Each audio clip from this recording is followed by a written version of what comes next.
Señal directa.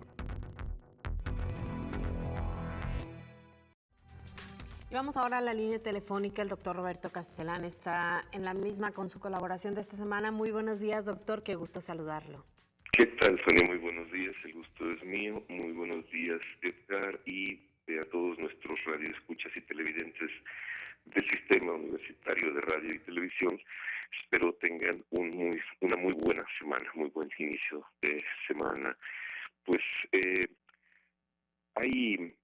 con el terremoto de este martes, que mañana cumple una semana, pues se evidenciaron varias cosas, sobre todo una en donde vemos que México tiene pues varios años sumido en una profunda crisis, ahora sí que de estructura, una palabra que se puso de moda precisamente, y el terremoto hizo aflorar con más fuerza una de sus grietas que se está ampliando cada día más, y que es la sociedad, es esta separación entre la sociedad y la política. Ahí ya tenemos hay una enorme brecha, una enorme distancia y una enorme diferencia entre lo que es la sociedad, entre lo que es la gente que se organiza y que sale a la calle, y la clase política.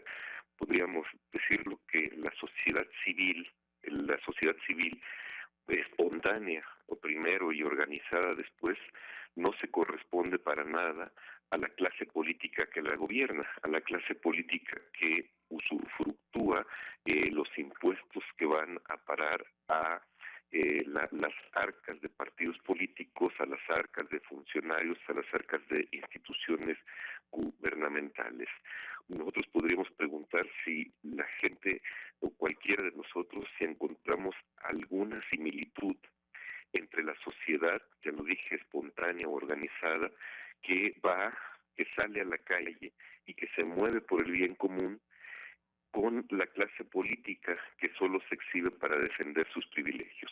Obviamente no existe ninguna similitud entre estos dos tipos de acciones. Quiero decir, la acción política no corresponde a la sociedad, o la acción social no corresponde para nada a la acción política.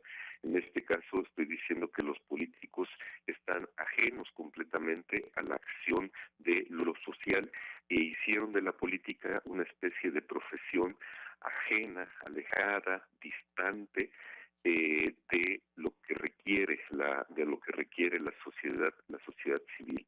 Hay periódicos ya en los Estados Unidos, por ejemplo, que titularon que los mexicanos no cuentan, que el gobierno los rescate, se están salvando ellos mismos, y efectivamente la sociedad civil organizada es la que está poniendo las condiciones, las posibilidades más bien, de decir, nosotros podemos salir solos de ellos, nosotros podemos salvarnos nosotros mismos.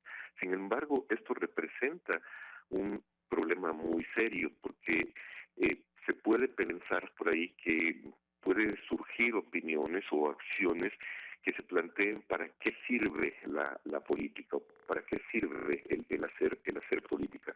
Y en realidad yo creo que en estos momentos es cuando más sirve hacer política, pero la política no se puede hacer a partir de los políticos o a partir de la política tradicional. Yo creo que tienen que existir nuevas formas de hacer política a partir de las formas de organización social que se están dando. Obviamente hay un rechazo inmediato de la sociedad hacia los políticos, y ese rechazo está centrado también en una profunda desconfianza, lo cual a mí me parece también muy grave, porque espontáneamente la sociedad está manifestando una desconfianza a todo lo que huela político. La mayoría de las quejas que hemos visto respecto a el envío de víveres a la organización para los centros de acopio, la mayoría de quejas que hemos visto son sociedad civil versus los políticos. Sobre todo, nadie confía en los centros de acopios del DIF, y nadie confía tampoco en las cuentas de instituciones públicas para depositar dinero, porque estas instituciones públicas perdieron ya la confianza del ciudadano. Pero esta pérdida de confianza no es gratuita y no surgió nada más con este temblor. Esta pérdida de confianza se viene acumulando, como yo decía al principio, ya desde hace varios años estamos enfrentando una profunda crisis que uno de sus aspectos es esta desconfianza de los ciudadanos frente a quienes supuestamente los representan. Como un dato nada más también, esto se refleja en los presupuestos.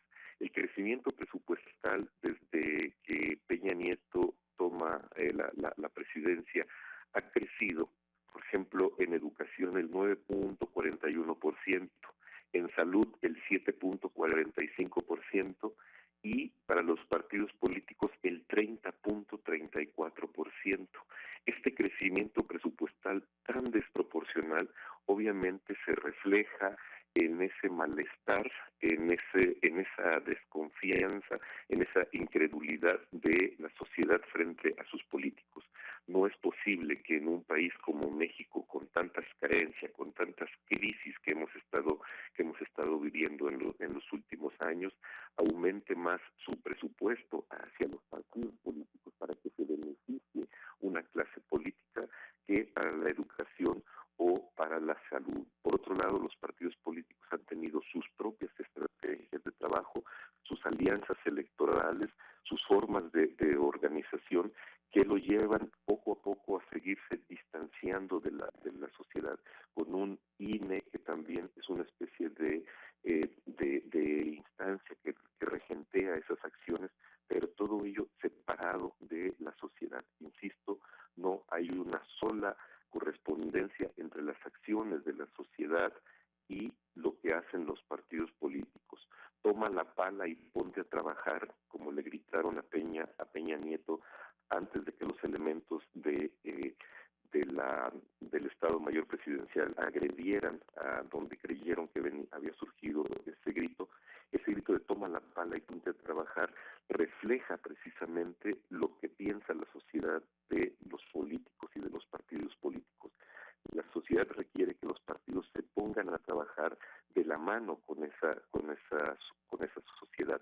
No se puede seguir organizando la sociedad con estos políticos, por ejemplo, que no se sabe ni siquiera cómo llegaron a ser políticos. Por ejemplo, el político jalisciense del PAN, que ya se exhibió a nivel nacional, haciendo inmediatamente una burla de la terrible desgracia que estamos padeciendo todos los mexicanos, porque nos toca a todos.